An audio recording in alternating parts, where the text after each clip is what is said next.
Sebuah riwayat Bukhari juga menjelaskan Nabi kita Muhammad SAW pernah keluar di malam hari lagi terang langit, bintang-bintang kelihatan, gemerlapan. Apalagi zaman dulu tidak ada penerang lampu seperti kita, tidak ada penerangan lampu. Jadi kalau orang makin gelap, tidak ada penerangan lampu, makin terang kita melihat langit. Ya.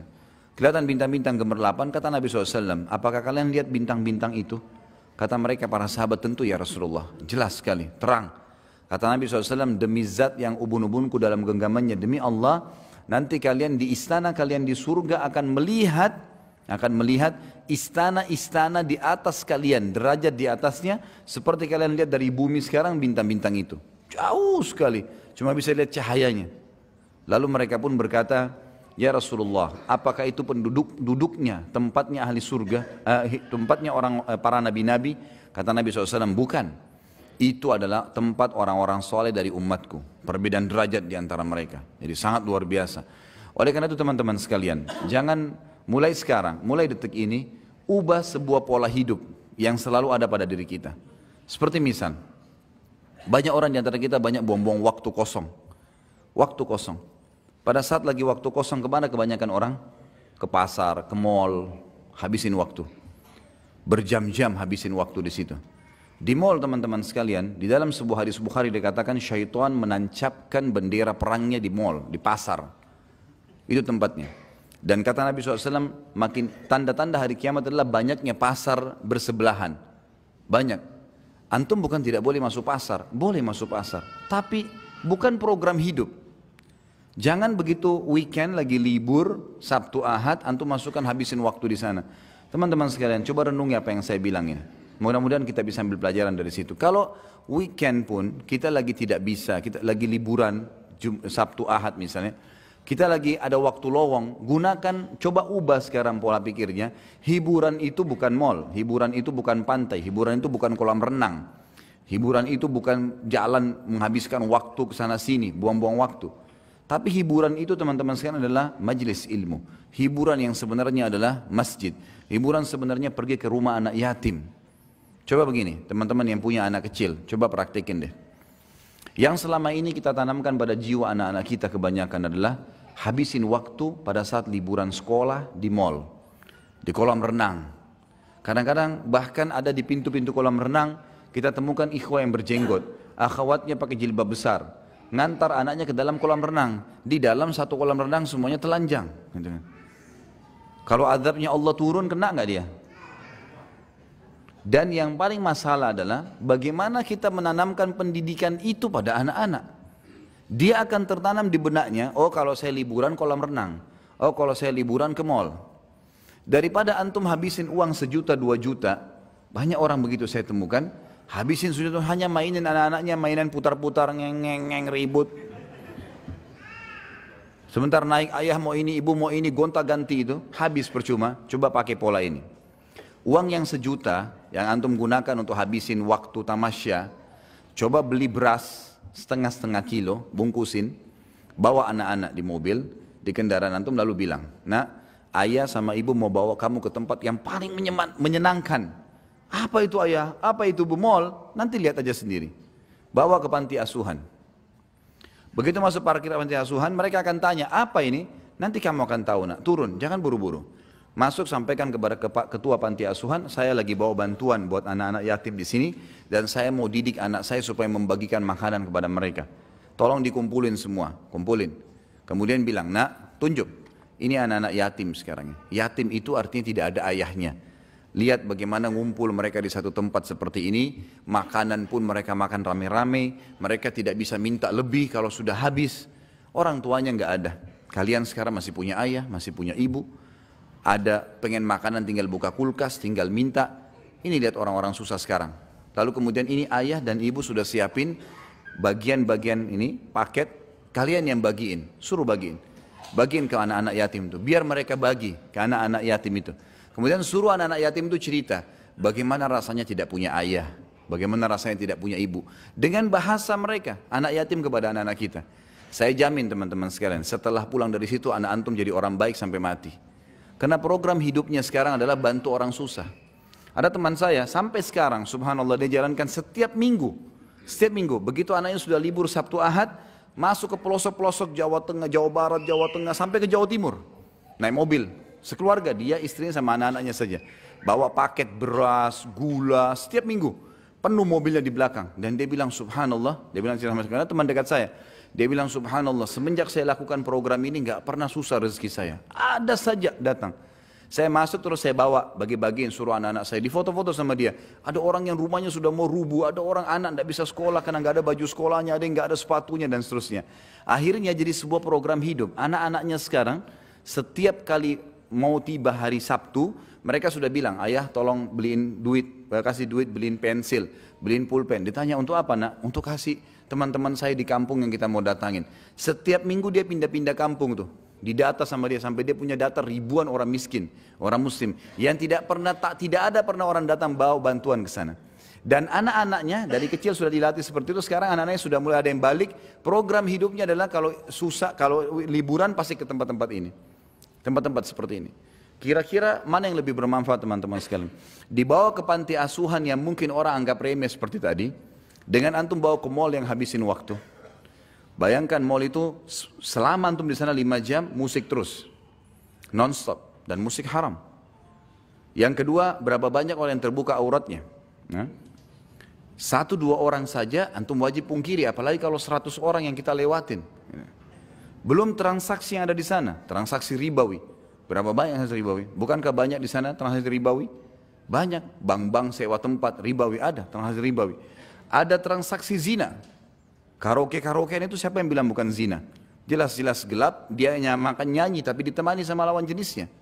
Gelap, kemudian dikatakan tidak berzina, ada transaksi zina, ada banyak hal kemungkaran. Lalu antum habisin waktu dan anak antum di situ, kira-kira bagaimana efeknya? Pintu-pintu seperti ini harus diubah.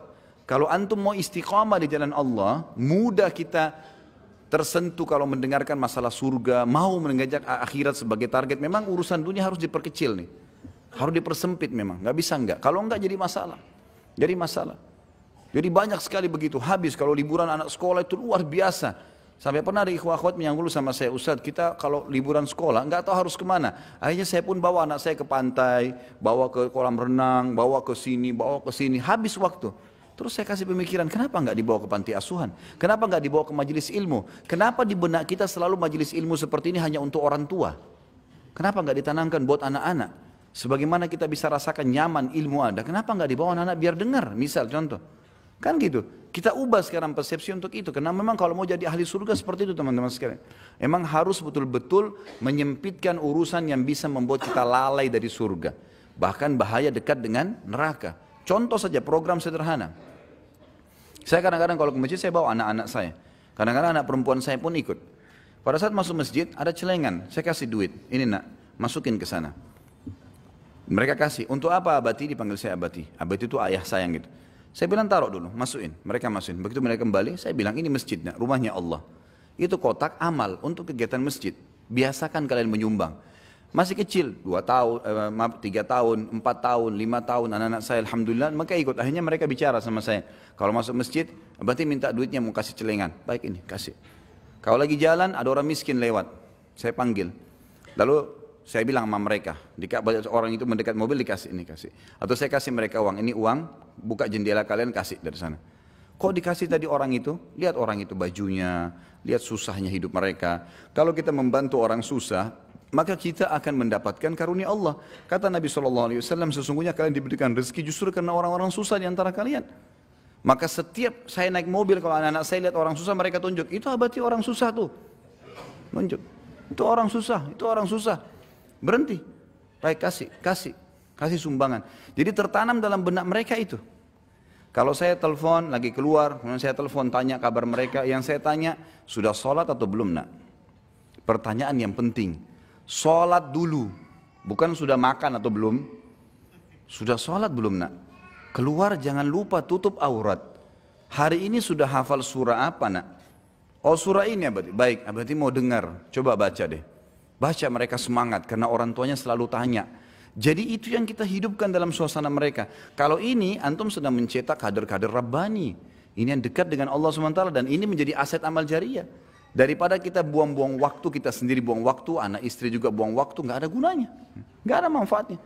Saya bicarakan dengan istri saya. Kalau sesuatu yang penting mendesak baru masuk ke mall. Kalau tidak jangan. Kalau darurat sekali baru. Bukan tidak boleh ya, tapi kalau darurat. Tapi kalau tidak, untuk apa habisin waktu? Seperti nanti kalau Ramadan tiba, ada orang habisin waktu. Dari pagi sampai tunggu buka puasa. Kenapa ini? Ada orang tidur dari pagi sampai menjelang buka puasa, cuma bangun sholat tidur lagi. Ini puasanya cuma setengah jam. Menjelang buka puasa baru bangun. Apa ini teman-teman sekalian? Di zaman Nabi SAW orang kalau lagi puasa jihad. Perang Badar di musim Ramadan. Ramadan pertama mereka tidak buka puasa padahal musafir gitu kan. Berperang dalam kondisi puasa. Jadi memang harus kita membentuk pribadi-pribadi yang menuju ke surga memang. Sehingga hawa nafsu dunia ini akan ditinggalkan. Karena kalau tidak kita berbahaya. Kita akan terbawa manusia lemah. Manusia lemah. Orang kalau nonton film Hollywood, Bollywood 1 jam, 2 jam pasti enak. Nggak mungkin nggak enak. Orang yang dipanggil dan didatangkan artis yang hebat. Laki-lakinya pintar action, perempuannya pintar action, semua gagah, semua cantik, lalu dinonton, pastilah enak. Tapi masalahnya merusak hati, gitu kan? Merusak. Sulit kita mau bangun sholat malam setelah tonton film-film begini, nggak bisa. Tapi kalau kita memang mengaji, memang taklim, memang larinya ke ibadah, maka akan terbentuk. Dan teman-teman sekalian, jangan pernah malu dengan perkataan orang. Ada judul ceramah yang saya susun, judulnya Iya, Ini Aku Sekarang. Emang harus begitu. Kita punya masa lalu pasti ada yang salah. Tidak ada manusia yang sempurna. Nabi Adam alaihissalam lihat malaikat sujud depan matanya. Tapi berbuat dosa. Cuma orang mukmin buat dosa. Tahu salah tidak diulangin. Itu yang benar. Bukan dia sudah tahu salah lalu diulangin. Ini berbahaya. Gitu kan? Ini sudah masuk dalam perbuatan mungkar yang berbahaya. Bisa jadi istidraj. Bisa sampai pada tingkatan azabnya Allah di situ. Nabi Musa alaihissalam pernah buat salah, Nabi Yunus alaihissalam pernah buat salah, gitu kan? Mereka punya berbuat salah. Umar bin Khattab adalah orang yang paling benci Islam sebelum Islam. Kita tidak lihat masa lalunya, yang dilihat masa sekarangnya, gitu kan? Akhirnya setelah dia masuk Islam, dia orang yang paling tegas terhadap orang kafir. Pada saat dia sebelum masuk Islam, dia peminum khamr. Pada saat masuk Islam, dia yang menjadi penyebab turunnya ayat pengharaman khamr. Tiap hari berdoa, ya Allah haramkan minuman ini buat kami, haramkan buat kami. Padahal kemarin pecandu besar. Orang lihat masa sekarang. Sebelum masa jahiliyah bergaul sama wanita. Setelah masuk Islam, Umar bin Khattab yang menjadi penyebab turunnya ayat-ayat hijab. Turunnya ayat hijab justru karena Umar bin Khattab berdoa, ya Allah tutup aurat wanita kami. Tutup aurat wanita kami. Selalu sampai turun ayat hijab. Dan ada 13 ayat yang turun. Semuanya berhubungan dengan permintaan Umar bin Khattab kepada Allah subhanahu wa ta'ala. Jadi memang masa lalu gak dilihat teman-teman sekalian. Kalau ada teman-teman yang lihat kita kena berubah penampilan, karena orang kalau lebih dekat kepada akhirat memang berubah tuh. Lebih tenang, jalannya lebih teratur, lebih tawadhu, lebih merendah, kata-katanya lebih santun, selalu mau berbuat baik, membela orang yang sedang terzalimi. Kita selalu begitu, terbawa dengan arus ingin mengejar pahala dan takut berbuat dosa. Itu wajar, orang akhirat begitu. Nanti akan ada olok-olok tuh. Kamu alim ya sekarang, kamu begini ya, kamu begitu ya. Jawab, iya, ini aku sekarang. Dulu ya dulu. Bahkan sampai separah apapun, seorang wanita pernah pelacur misalnya, atau seorang laki-laki memang pernah juga ngelacur, istilahnya sudah nakal sekali luar biasa, terus sekarang dapat hidayah taubat, tetap sama jawabannya, iya ini aku sekarang. Dulu kamu begitu ya, dulu juga kamu begitu, iya memang dulu, sekarang ini aku. Sekarang saya bertobat kepada Allah, mudah-mudahan Allah maafkan, itu yang penting. Jadi jangan pernah malu melihat perubahan-perubahan atau terjadi perubahan itu pada diri kita. Ini penting ya, sempitkan semua jalan-jalan menuju ke neraka, buka semua pintu menuju ke surga dengan program-program hidup yang positif ke surga dan tinggalkan semua program negatif dalam neraka. Kemudian sama hal tadi yang saya jelaskan, bagaimana kita tidak boleh malu pada saat terjadi perubahan pada diri kita dan berani jawab apa adanya.